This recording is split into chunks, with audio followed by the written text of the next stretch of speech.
সকল বিদ্যার্থীকেই আবারও স্বাগত জানাই আরেকটি নতুন ভিডিওতে। আজকে তোমাদের সামনে ত্রিপুরা ইউনিভার্সিটি বিএ থার্ড সেমিস্টারের হিস্ট্রি মেজরের 302 এর সিলেবাসটা তুলে ধরছি। প্রথমে দেখে নাও ফার্স্ট ইউনিট থেকে কী কী থাকবে। Napoleon Bonaparte, rise, reforms, downfall and assessment, অর্থাৎ নেপোলিয়ন বোনাপার্টের উত্থান, সংস্কারসমূহ আর নেপোলিয়নের পতন এবং তার মূল্যায়নটা দেখতে হবে। সেকেন্ড যে টপিকটা আছে পলিটিক্স অফ কনজারভেশন, অর্থাৎ সংরক্ষণের রাজনীতি।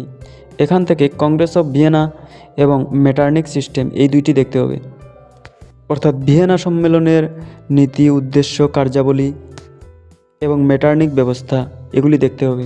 এই টপিকটা আছে July revolution of 1830, causes and results, অর্থাৎ এখানে তোমাদের জুলাই বিপ্লবের কারণ ও ফলাফল দেখতে হবে। তারপর ফোর্থ যে টপিকটা আছে the February revolution of 1848, causes and results, অর্থাৎ 1848 খ্রিস্টাব্দের ফেব্রুয়ারি বিপ্লবের কারণ ও ফলাফল। এবারে দেখে নাও ইউনিট বি থেকে কী কী দেখবে।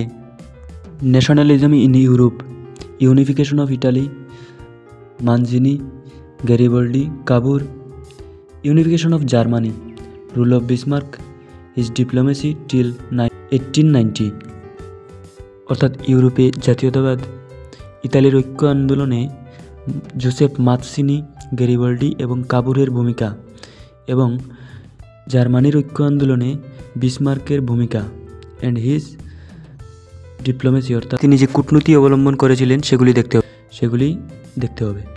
তারপর সেকেন্ড যে টপিকটা আছে the eastern question, background and nature, Balkan wars, পূর্বাঞ্চলীয় সমস্যার কারণ ও প্রকৃতি। এখানে ফলাফলটা দেয়নি, তবে ফলাফলটা তোমাদের দেখতে হবে। তারপর বলকান যুদ্ধ, সেটাও দেখতে হবে। থার্ড যে টপিকটা আছে the Russian revolution of 1917, background and impact, অর্থাৎ 1917 খ্রিস্টাব্দের রুশ বিপ্লবের কারণ ও ফলাফল। তারপর ফোর্থ যে টপিকটা আছে American civil war, causes, impact and rule of Abraham Lincoln, অর্থাৎ এখানে আমেরিকার গৃহযুদ্ধের কারণ ও ফলাফল এবং এই যুদ্ধে আব্রাহাম লিঙ্কনের ভূমিকাটা দেখতে হবে। নাও ইউনিট সি থেকে কী কী টপিক আছে। First world war, background and impact, Versailles settlement, assessment, অর্থাৎ প্রথম বিশ্বযুদ্ধের কারণ ও ফলাফল দেখবে।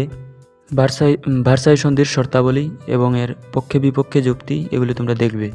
তারপর সেকেন্ড যে টপিকটা আছে post war crisis, economic depression of 1929, causes and impact, the rise of totalitarian regimes in Germany and Italy, অর্থাৎ যুদ্ধ পরবর্তী সংকট, 1929 খ্রিস্টাব্দের অর্থনৈতিক মহামন্দা, এর কারণ ও ফলাফল, জার্মানি ও ইতালিতে একনায়কতন্ত্রের উত্থান। তারপর থার্ড যে টপিকটা আছে league of Nations, formation and performance.